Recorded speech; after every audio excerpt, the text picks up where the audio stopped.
Hello, ladies and gentlemen. Welcome to another edition of the Wild War Cry, and boy, do we have a lot to talk about. So, first of all, TNA, Al Snow, got to see him wrestle again. That was kind of cool, right? I can't be the only one who thought it was kind of cool. Dixie going through the table was actually very, very satisfying. I was a little worried that with them kind of spoiling it, even though I already knew, and then all the build-up, and I was afraid they were just going to overdo it. But honestly, even though you could see that Bully Ray was really protecting her as she went through, it looked great, it felt great. I think actually his ass took the brunt of the table, but you can still see that she took the shot. She did it. I give her credit for that. She ended up actually hurting herself. I don't remember the exact damage, but she had to go to the hospital and everything. Congrats to you, Dixie. I think you kind of sold us on that.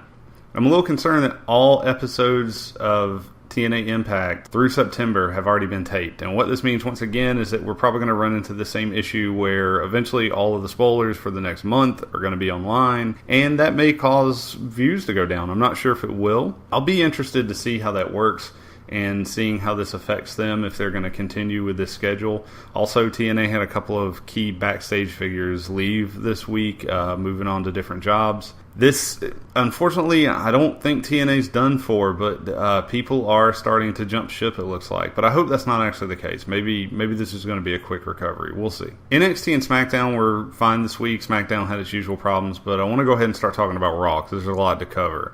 Brock came out with a new shirt that really is just his old shirt with a sticker that says John Cena. Looks like it's been plastered on the streak, and I think this is hilarious because I really want to take this as a sign that WWE is just getting that poor and the budget cuts are getting that bad that they actually just took the old shirts and put the stickers on it. Nobody else finds that funny. I know that's not the case, but whatever. Who do I have to pay, and how much, I guess I should say, how much do I have to pay to see Brock Lesnar wrestle one match on WWE television? And I'm not saying overdo it. He really should wrestle one match, but I think to kind of help build him back up and take away some of the stigma of him only showing up when he wants to and doing things on pay-per-views and stuff, they should build a scenario where he has to, maybe after he wins the belt, because I'm pretty confident that Brock Lesnar is going to beat John Cena at SummerSlam, that he has to show up and at least wrestle on one Raw. I think that would do a lot for him in winning him over the fans if he did one really awesome match on Raw and let someone kind of take him to the limits on Raw on live television. Heyman's rap was it was entertaining. I'll give him that. Don't quit your day job. Ambrose being in the present was great. I think the best thing that came from that was the meme that showed him doing it and then the Shockmaster doing it. Anybody else see that? It was funny as hell. Him using the $9.99 in his line after that, though, really did kind of kill the segment a little bit for me. I mean, I know that's not his fault, but it killed that segment just a little bit. Why is Cesaro going under? This is like the second week in a row. Stop it. It wasn't a bad match. It actually made Swagger look really good, and I don't think Cesaro's like in any trouble or anything, but stop it. So Heyman was rapping, and then Paige comes out with a poem, and that was just, it was fun. I'm really enjoying this feud. I hope so much to see a really good match between Paige and AJ. I don't see Paige winning the match. Maybe a disqualification or something. I'm not sure. It would be great. I would actually love to see AJ get herself disqualified just by going nuts. Damn it, John. Punk bitch-itis is a serious condition. I don't know why you're making fun of that. This Heath Slater push is really awkward. Like, I had to stop and ask, is this really happening? I'm okay with it. It's just awkward. Okay, so on to the big story of the week, obviously, and it's kind of calmed down a little bit now, but it's about Alberto Del Rio being released. There's a lot of information out there, but at the same time, there's no information out there. Like, I keep seeing all these posts, and we really don't know what happened. But I'm going to go over this scenario really quick and just kind of give you my 2 cents. Racism has been a huge problem in WWE for years. There's no denying that this has been an issue that's shown up multiple times over the years.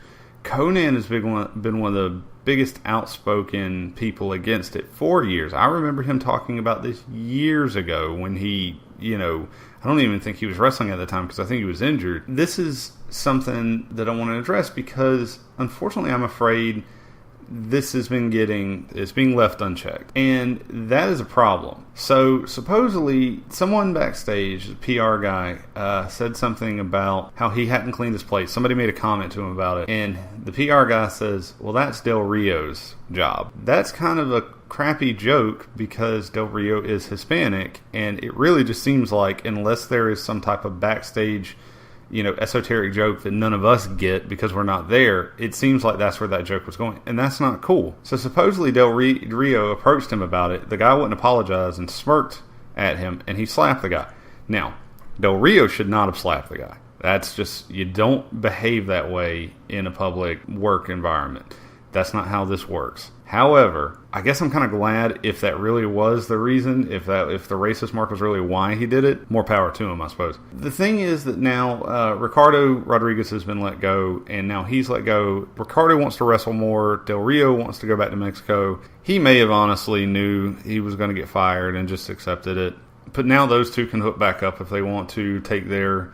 they have a pretty cool, song and dance routine that they did here in the WWE for a while, and they could take it to AAA and probably make a killing with it. They could go to Global Force Wrestling and probably do something with it, or maybe even look into TNA. I don't see that one happening, but I know that he is actually slated to appear at a AAA event coming up soon. It's one that is kind of a big show for them, so that makes sense. We'll see how that works. As far as Del Rio's career here in the WWE, I like Del Rio from the day I saw his first vignette, and I wanted to see him do very well, and he debuted so strong. His first real opponent was Rey Mysterio, and it was just, he had this kind of skyrocket build that worked for a little while, and then unfortunately he just never seemed to really get over with the crowd like everybody wanted him to, and he botched a lot. And I think Del Rio is an amazing performer, but he just seemed to be having some trouble with connecting some of his moves. He had botch problems. Botch problems are a real thing. But the truth is, I really liked him. I liked his in-ring work. I liked what he was doing. He was such a great heel at times.